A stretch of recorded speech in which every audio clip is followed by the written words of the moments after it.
Hi, I am Professor Ramakrishna Shastri. I am a faculty in law for CA. Today, let us discuss the contract and tort, the distinction between the two. A contract is an agreement enforceable by law. So, first of all, parties enter into a contract, agreement with each other. When they contemplate about legal consequences, in other words, they have an intention to create legal relationship between them, then the same agreement becomes a contract. So first, there is an agreement, and that agreement, when becomes enforceable in the court of law, is called a contract. So you find an obligation or a legal enforceability in a contract. This legal enforceability or an obligation arises from an agreement. I repeat, first an agreement is made, then it becomes a contract. Contract has an obligation or a legal enforceability.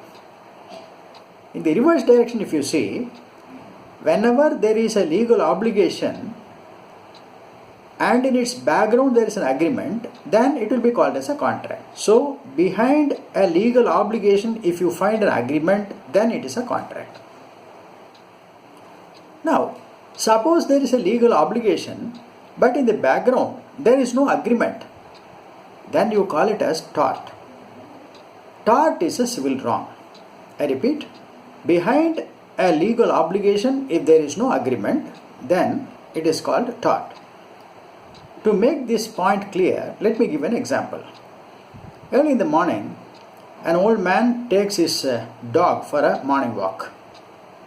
There is a legal obligation imposed on the old man that his dog shall not bite anyone. This legal obligation is not supported by an agreement in the background.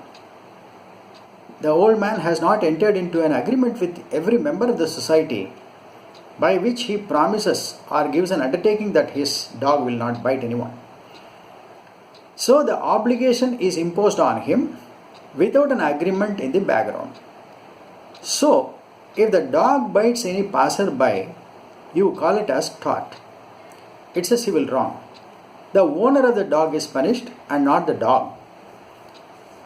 These two concepts are very important for us to understand the quasi-contracts which will be discussed later on.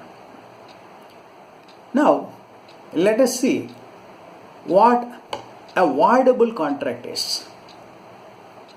When 6 conditions which are necessary for a contract to be valid are satisfied, we say that the contract is valid.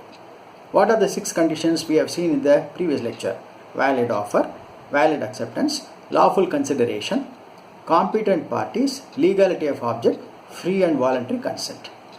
When all the 6 conditions are satisfied, we say that the contract is valid. The 6th condition is free and voluntary consent. Consent means acceptance. Consent is given by the offeree. When the offeree gives consent, he should give it wholeheartedly without being influenced by anybody. In other words, he must use his free will to give his consent. His consent should be free and voluntary. Suppose the consent is influenced by certain factors, then we say that the promisee's consent is affected. It is not free, it is not voluntary. Now the contract is voidable at the option of the promisee. Since the promisee's consent is affected because of some factor, promisee is given the privilege in law to avoid the contract. You call this as voidable contract. How does the voidability arise? It arises because of factors called as vitiating factors. For instance, coercion, undue influence, fraud, misrepresentation, and mistake to some extent are responsible for affecting the consent of the promisee. When the promisee's consent is affected because of any of these factors, the contract is voidable at his option. For example, A aims a gun at B and compels him to sell his BMW car to him for a price of 1000 rupees. For the fear of being killed, B agrees to transfer the car and hands over the keys and RC book. A pays him 1000 rupees. In this contract, A is the promisor, B is the promisee. B's consent to deliver the car is not given freely and voluntarily. Because of the threat to life, B was compelled to give his acceptance and delivery of the car. Now, B can go to court and plead that his consent was affected because of coercion, a vitiating factor, and he can plead the court to rescind the contract. That is, to cancel the contract and restore the original position. Now the court may cancel the contract, that is rescission, an order for rescission, by which B gets back his car and B is ordered to repay the money to A.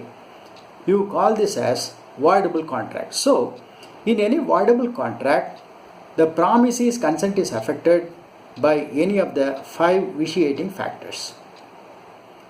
Promisee may treat the contract as valid also. Suppose in the above example, the promisee decides not to go to court. Even though his consent was affected by coercion, he decides not to go to court. Now, it is understood that his consent was never affected by any factors, any vitiating factors. If he decides to go to court, then the court may order for cancellation or rescission of the contract. If he decides not to go to court, law presumes that his consent was never affected and therefore the contract will be regarded as valid contract. Let us see more about the other parts of the Contract Act in the forthcoming lectures. Thank you.